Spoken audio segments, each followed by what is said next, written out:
de la course qui arrive bientôt. Donc moi je m'appelle Armel Le PH, je suis le skipper du trimaran Banque Populaire. Et puis Kevin va se présenter aussi après moi.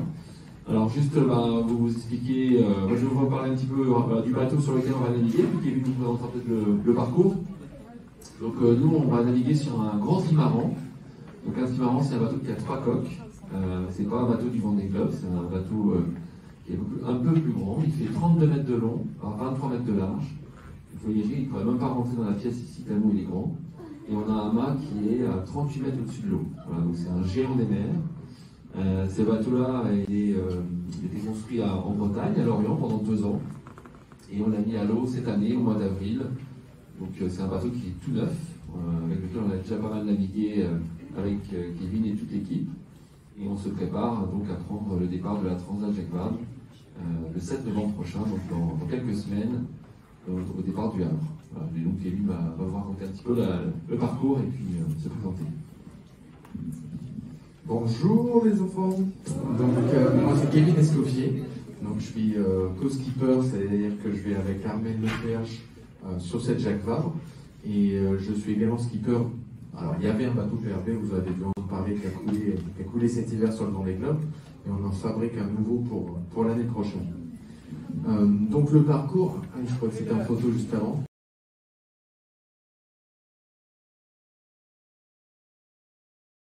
Le bateau il était un petit peu trop léger et dans une vague, comme il a planté dans l'eau, ça a fait replier le bateau, il a cassé au milieu.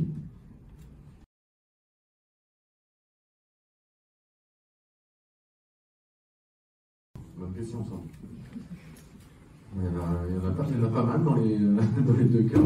Alors, puis souvenir, ce serait facile de répondre le fait d'avoir cassé le bateau, le PRB, cet hiver sur le Vendée Globe. Je pense que c'est aussi parce qu'on m'en parle souvent, peut-être que je retiens ça du coup. Mais non, c'était un souvenir où voilà, tu es toujours déçu de casser un bateau, de le perdre et d'arrêter une course. Meilleur souvenir, j'avais pris... j'en ai plein. J'avais la première fois, franchement, je pense que ma première transatlantique, je l'avais faite avec mon père. Et à l'époque, on n'était pas très nombreux sur un bateau qui n'avait pas beaucoup d'électronique. J'ai appris beaucoup de choses. Franchement, ça reste un très très bon souvenir. Donc j'ai envie de dire ça. Et on était parti du Canada. On avait remonté une rivière qui s'appelle le Saint-Laurent. Donc c'était magnifique. On avait vu des baleines, on avait vu des belugas. Et j'en garde un excellent souvenir. Vous voyez ce que c'est qu'un beluga? Un beluga, c'est une sorte de... C'est comme un dauphin avec une tête beaucoup plus ronde et il est tout blanc. Il est tout blanc dans l'eau. Ça, c'est assez impressionnant d'ailleurs que quelque chose passe aussi blanc en étant...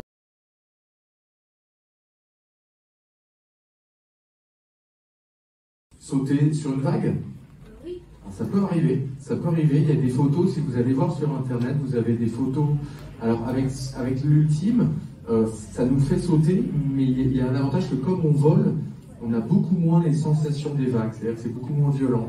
Par contre, si vous allez chercher des photos, que ce soit du bateau d'Armel quand il était en monocoque ou le monocoque PRB que j'avais, vous verrez que avec ces bateaux-là, on faisait des sauts de vagues qui étaient pratiquement plus impressionnants, enfin c'est pas pratiquement, c'est même plus impressionnant que ce qu'on fait avec les ultimes aujourd'hui, je trouve.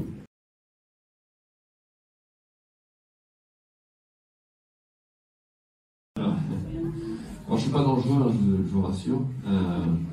Mais c'est vrai que sur l'eau, j'ai tendance à être quelqu'un qui s'accroche beaucoup, qui lâche pas le morceau, voilà, qui est un petit peu tenace, un petit peu comme l'animal avec ses proies. Et donc, tant que la ligne d'arrivée n'est pas franchie, je vais être hargneux et combattre. Et voilà, c'est un petit peu mon surnom.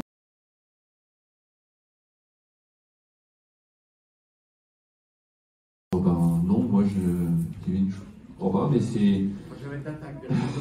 On en croise beaucoup, heureusement, c'est ça qui est sympa, on voit beaucoup de dauphins, on en voit même très proche des côtes, hein, quand on navigue même à Lorient, en Bretagne, quasiment à chaque sortie on croise des dauphins, beaucoup d'oiseaux, et puis dès qu'on part un peu plus au large, on voit des baleines, on voit aussi des poissons volants quand il fait un peu plus chaud, et même des grands oiseaux comme les albatros dans les mers du Sud, comme Kevin a fait son Vendée Globe.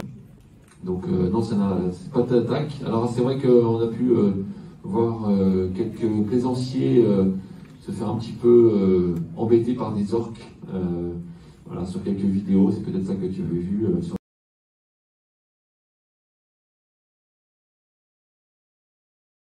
Eh ben, déjà, j'ai eu la chance de grandir en Bretagne au bord de la mer, donc mes parents faisaient un petit peu de bateau pour le plaisir. Et puis j'ai commencé la voile à votre âge, à la voile scolaire. Voilà, donc on avait la chance de pouvoir aller faire un peu de voile avec l'école une fois par semaine. Et puis on a commencé, moi j'ai fait de l'optimiste. Et puis ça me donnait envie d'en faire le sport le week-end. Comme vous faites sûrement des activités diverses et variées. Voilà, moi j'ai commencé la voile comme ça et puis ça m'a donné envie. Toi, Kevin? Pareil, j'ai eu la chance de grandir au bord de l'eau. Alors on vient à peu près de la même région. Alors, pour les puristes, non, on vient tous les deux de Bretagne Nord. Moi de Saint-Malo et Armel de Morlaix.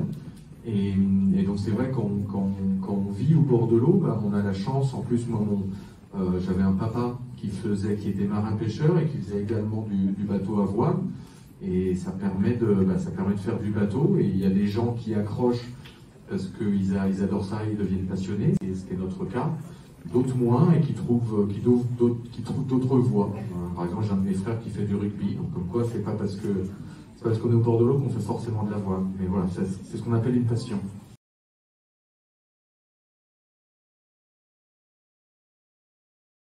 Alors, ça dépend de l'orientation du vent. C'est un petit peu le vent qui décide. J'allais dire, nous, on optimise notre trajectoire pour aller le plus vite possible. C'est dans tous les cas de faire au mieux pour se rapprocher de la route directe. Et c'est vrai que des fois, la force du vent ou sa direction nous empêche d'aller directement vers là où on souhaiterait aller.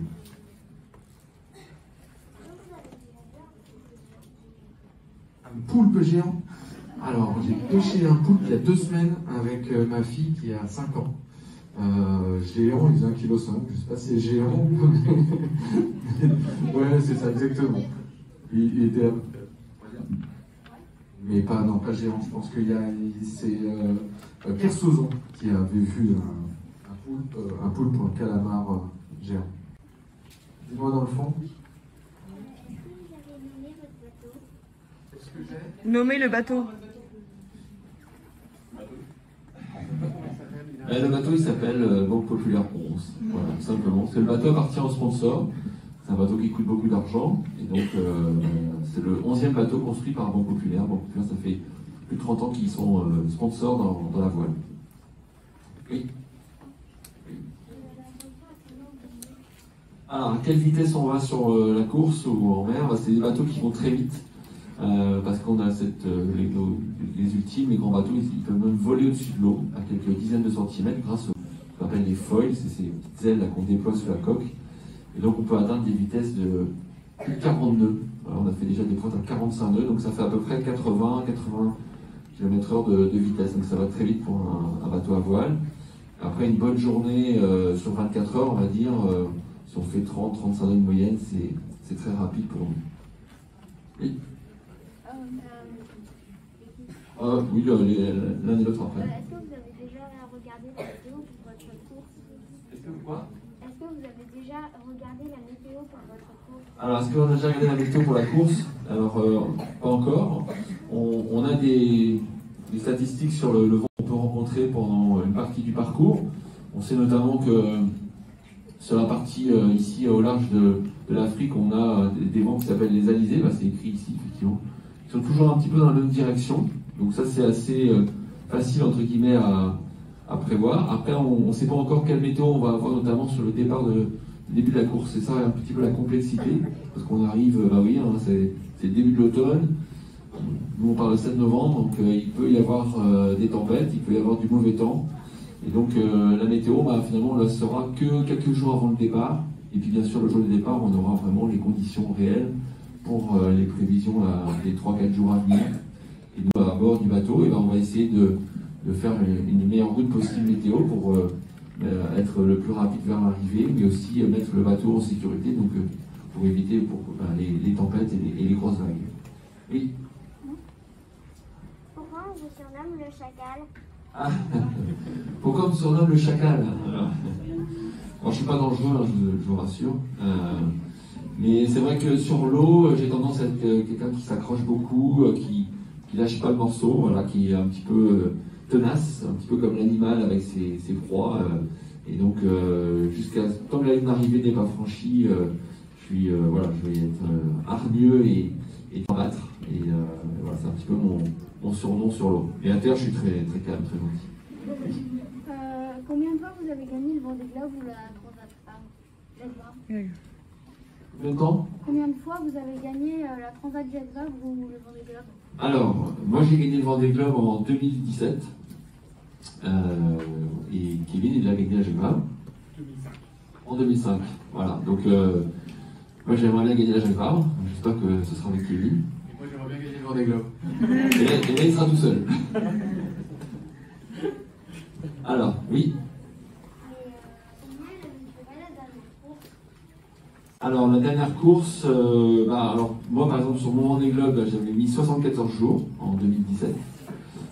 Après, la Transat Jacques Vabre, c'est une course où souvent la destination d'arrivée change à chaque édition. D'habitude, on va plutôt au Brésil. La dernière fois, on est allé à Salvador de Bahia. On avait couru, on était concurrents. Moi, j'avais terminé 6e avec Clarisse Kremer et Kevin avait terminé 2e. Et cette année, bon, avec les problèmes de Covid, le Brésil, c'était un petit peu compliqué pour y aller. Donc, l'organisateur a décidé d'aller en Martinique. Voilà, donc il n'y a pas vraiment de temps de référence sur cette course. Oui. Quelle est la pièce la plus fragile sur votre bateau? Alors, alors, on essaie de les faire toutes assez solides, mais les pièces les plus fragiles sont souvent celles qui sont dans l'eau. Parce qu'en fait, les bateaux, comme expliquait Armel, on va de plus en plus vite. On atteint des vitesses à peu près de 80 km/h, donc c'est beaucoup plus rapide que les vitesses à laquelle... En fait, c'est la vitesse à laquelle roule une voiture sur le périphérique à Paris. Donc imaginez que si tu tapes quelque chose avec ta voiture, ça l'abîme. C'est exactement pareil avec nous en bateau. Et malheureusement, il y a pas mal d'objets qui sont dans l'eau, soit dus à la population humaine. C'est dans tous les